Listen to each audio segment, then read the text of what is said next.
Assalamualaikum warahmatullahi wabarakatuh. Kami akan menjelaskan bab 6 tentang Indonesia Merdeka bagian A dari Rengas Dengklok hingga Pegangsaan Timur. Kelompok kami terdiri dari Freddy Faiga Hanika, Herawati, dan Patricia Panjaitan.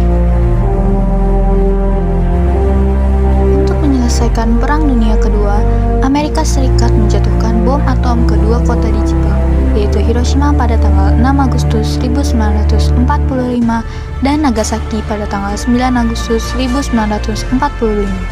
Kehancuran akibat bom atom tersebut membuat Jepang menyerah tanpa syarat pada Sekutu tanggal 14 Agustus 1945.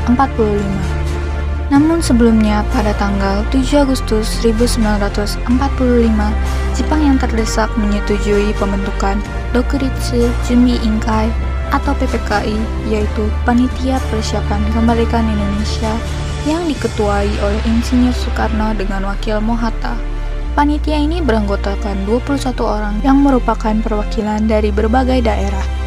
Pada tanggal 9 Agustus 1945, Marskal Hisaichi Terauchi, Panglima Angkatan Perang Jepang untuk Asia Tenggara atau biasa disebut Jenderal Terauchi, memanggil Insinyur Soekarno, Mohatta, dan Dr. Rajiman Widodiningrat untuk pergi ke darat Saigon yang sekarang disebut Vietnam. Pada tanggal 12 Agustus 1945, mereka mengadakan pertemuan yang menyatakan bahwa Jepang akan memberikan kemerdekaan pada Indonesia.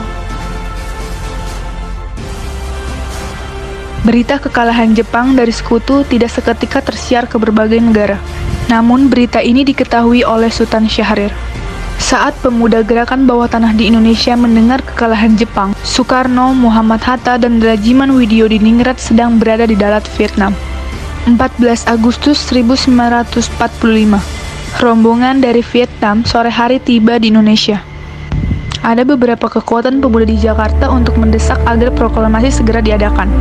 Mereka mencegatnya di sekitar Kemayoran, Jakarta, meminta kepada Bung Karno sekaligus memberitahu bahwa Jepang sudah menyerah hari itu. Tetapi pada saat itu Bung Karno tidak begitu mengindahkan saran dari para pemuda. 15 Agustus 1945, Sultan Syahrir bertemu dengan Soekarno-Hatta. Ia membicarakan soal detik-detik kemerdekaan. Namun, Soekarno-Hatta masih satu suara bahwa ada prosedur untuk kemerdekaan. Malam harinya, para pemuda kelompok Menteng 31 berkumpul di Eichmann Institute. Mereka kembali untuk membahas proklamasi kemerdekaan Indonesia.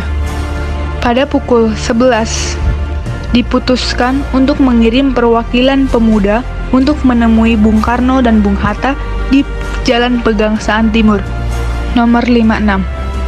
Setelah menjelaskan maksud kedatangannya, Wikana mulai melobi Bung Karno untuk segera memerdekakan Indonesia.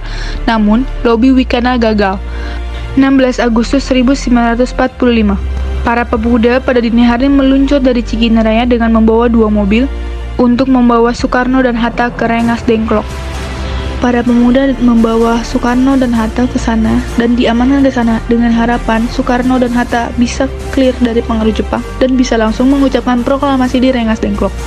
16 Agustus 1945 sore hari. Di sisi lain, Ahmad Subarjo yang akan mengadakan rapat PPKI dengan Soekarno-Hatta kebingungan karena Soekarno dan Hatta tidak ada di tempat. Subarjo pun akhirnya mendesak Wikana untuk mengatakan keberadaan mereka yang sebenarnya. Awalnya, Wikana menolak, namun akhirnya diberitahu juga. Semua jadi selesai ketika Subarjo datang ke Rengas Dengklok pada sore hari. Dikatakan Jakarta aman dan Jepang memang benar sudah meminta damai kepada Sekutu. Dengan beberapa pertimbangan, Dwi Tunggal pun berjanji akan segera merealisasikan proklamasi. Mereka pun akhirnya membuat keputusan yang dinamakan Persetujuan Rengas Dengklok. Soekarno-Hatta berjanji akan turut dan bersedia menandatangani proklamasi, tetapi syaratnya harus ditandatangani di Jakarta.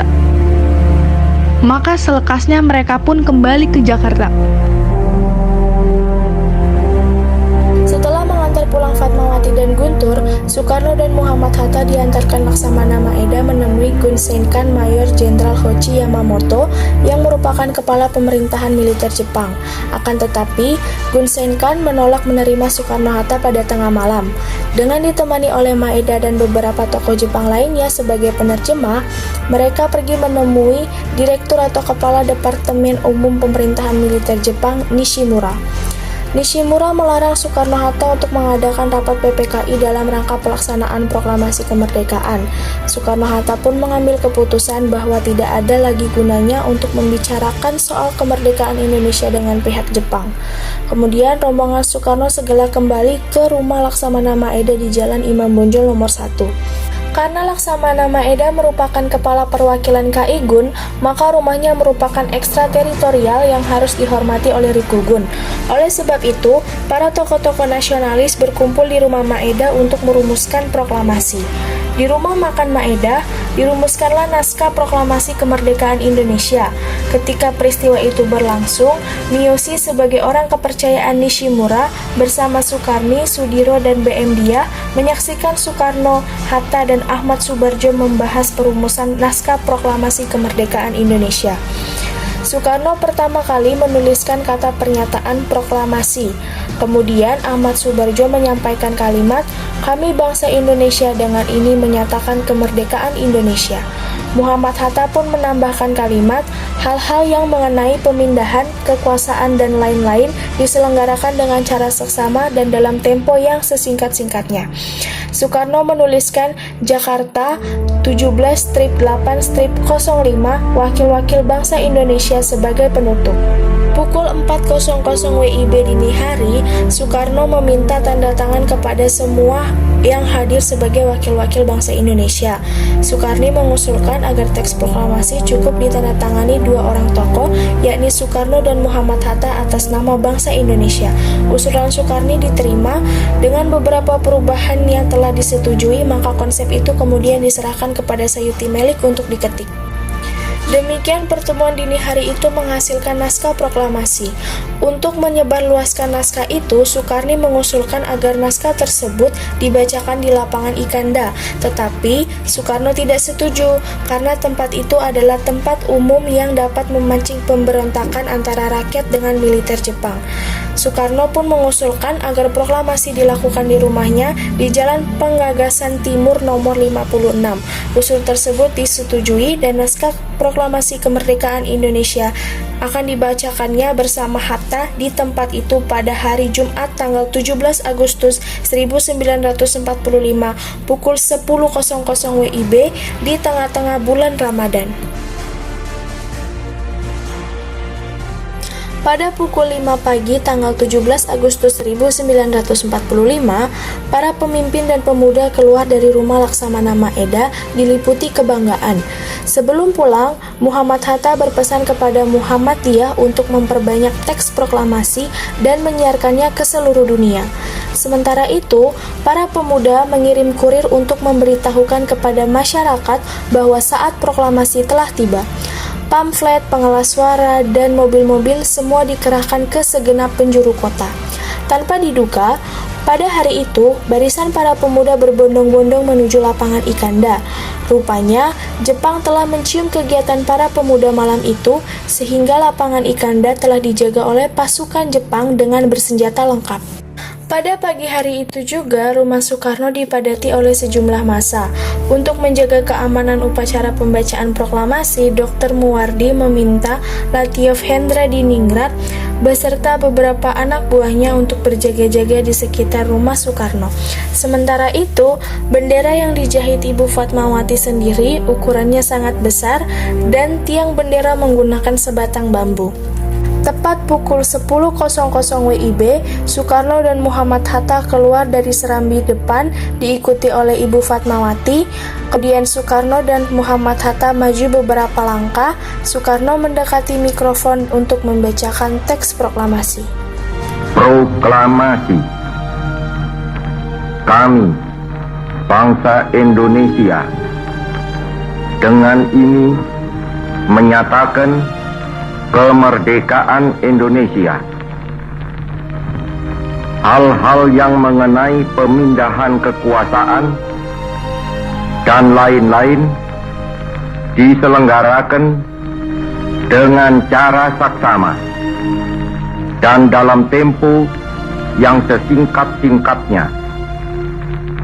Jakarta, 17 Agustus 1945, atas nama bangsa Indonesia, Soekarno, Hatta.